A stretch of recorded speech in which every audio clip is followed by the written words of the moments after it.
So yun na nga mga kapatid, welcome back to my channel. This is The James Tivo at your service.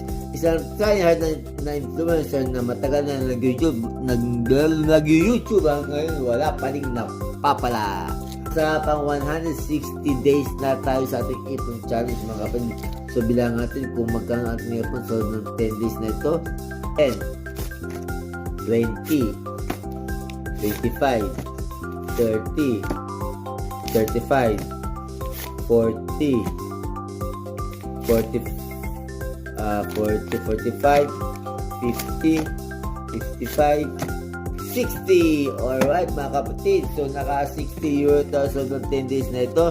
So magkita-kita mga kapatid sa next 10 days ulit ng ating ipon challenge. Okay? Babush!